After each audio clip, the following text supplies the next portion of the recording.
Zoom TV. Bonjour ou bonsoir chers téléspectateurs de Zoom TV bismillah tey nag dañuy waxtaan tuuti surtout par rapport ak la vie des Sénégalais fii ci Japon ci reportage bi nag mooy tey dañuy dem vraiment aussi seeti ay Sénégalais yi fi nekk mooy surtout un couple boo xam ne en tout cas dafa jël initiative ubbi fi benn restaurant boo xam ne mooy yaa Bigué restaurant boobu nag sénégalais yu bëri en tout cas fierté lañ ci am parce que c'est la première fois quand même fii ci Saitama ñu gis vraiment ay africain vraiment di ubbi lu mel noonu mais balaa ñuy ñëw ci toujours restaurant bi d'abord su ngeen ko rappelé wu en tout cas il y a quelques mois on avait encore fait benn vidéo boo xam ne ñu ngi doon wax ci beneen femme boo xam ne sénégalaise la moom aussi dafa ubbi woon fii boutique boo xam ne en tout cas mu ngi jaay surtout les produits alimentaires ak yenn produits aussi yuy jóge Afrique boutique boobu nag aussi mun naa ne moom aussi la femme la moom mooy pionnière boutique boobu nag ñu ngi koy woowee Afri boutique nag mu ngi fii ci Saitama fii ci Japon c'est dire simplement que loolu en tout cas li ñuy faral di ko gis bariwul gis vraiment africain di ubbi ay boutique wala di ubbi ay yenn entreprise yi en tout cas c'est pas en tout cas loolu c'est pas évident parce que africains yi fi nekk en général la plupart du temps africains yi fi nekk yëpp c'est des gens yoo xam ne ñu ngi liggéey en tout cas c'est dans des usines wala ci yeneen secteur et aussi pour dire aussi que Sénégal actuellement il y a beaucoup de Sénégalais actuellement il y a une forte colonie sénégalaise actuellement fii ci Japon et li ñu gis aussi dans ces années passées là en tout cas l'immigration sénégalaise léegi mun nañ ne sénégalais yu gën a bëri en tout cas ñu ngi ñëw Japon te peut-être que Japon aussi soxla nañu en tout cas sénégalais parce que sénégalais yi sont des travailleurs la plupart du temps ñi fi ñëw yëpp dañuy liggéey vraiment di jàppale économie japonaise mais aussi Japon dafa am problème main d'œuvre te sénégalais yi en tout cas ñu ngi vraiment boucher trou boobu di leen jàppale bu baax dugg ci usines yi en tout cas di liggéey femme boobu nag en tout cas moom li ñuy wax rek mooy ki yor fi restaurant moom d'abord mooy pionnière vraiment tax na tey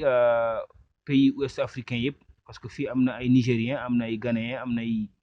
maliens ñoom ñëpp en tout cas fii la ñuy ñëw di ci boutique bi la ñuy ñëw di jënd seen restauration mais en dehors de la femme là il y a aussi actuellement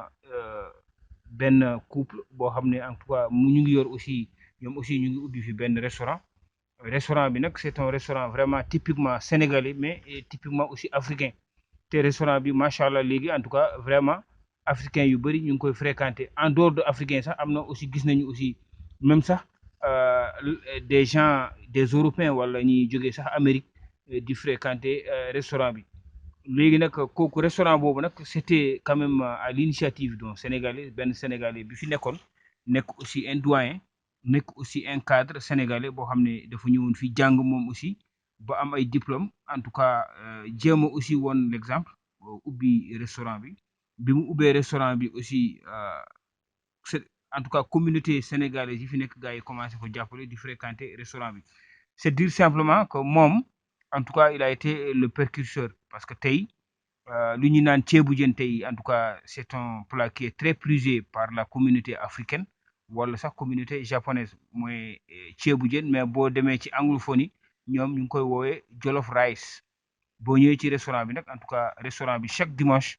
c'est vraiment des milliers de gens ñoo fi daje en tout cas di commander à l'avance le jollof rice c'est dire simplement que aujourd'hui sénégalais yi fi nekk tax nañu day tey vraiment le jollof rice wala ceebu jën en tout cas nekk na plat boo xam ne populaire la mais en dehors de jollof rice boobu en tout cas aussi il y a beaucoup d'étrangers aujourd'hui wala yeneen nationalités yoo xam ne aussi nee nañu ce qui les fait plaisir surtout dans la gastronomie sénégalaise mooy surtout dibi bi keroog man daje naa fi ci restaurant bi benn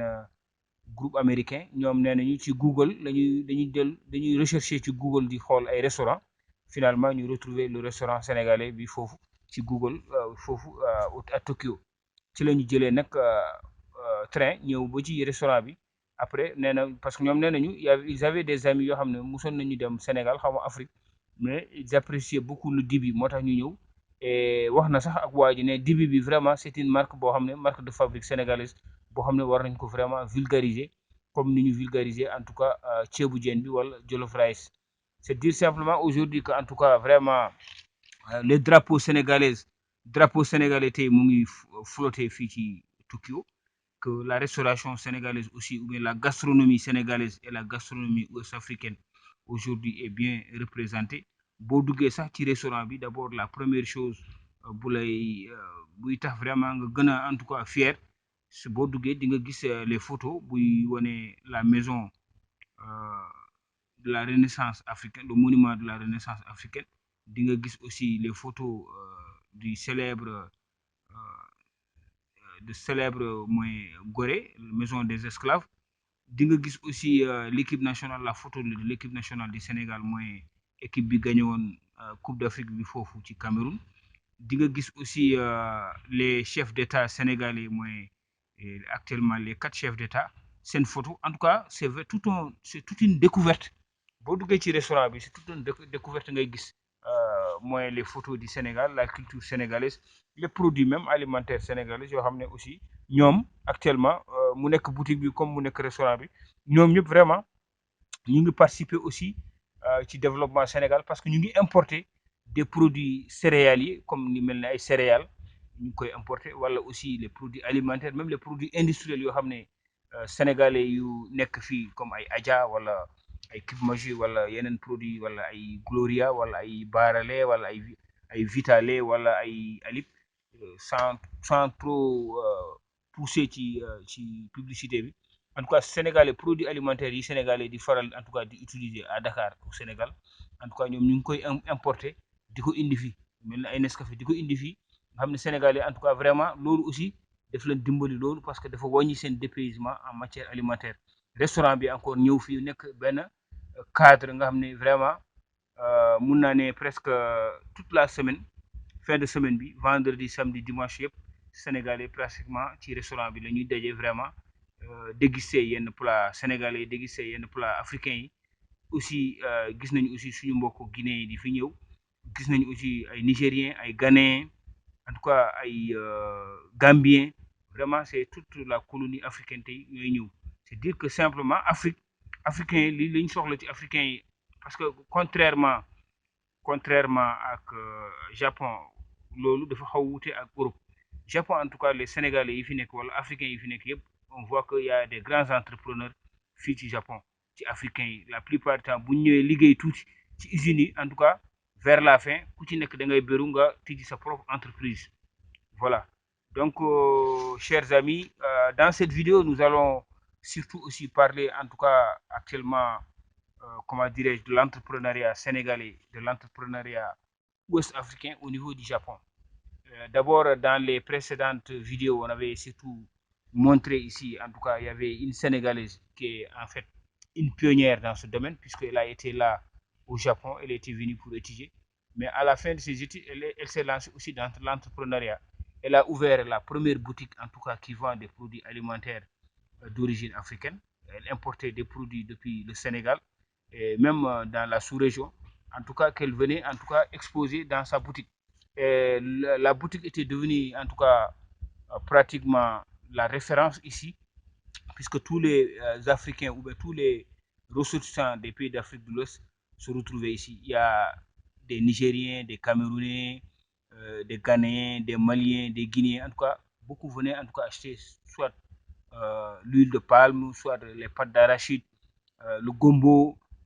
les épices. En tout cas, tout ce qui est africain, tout ce qui est en tout cas produit africain, on pouvait le trouver ici. Donc, en tout cas, c'est devenu vraiment une référence. Mais en dehors de cette femme sénégalaise qui a ouvert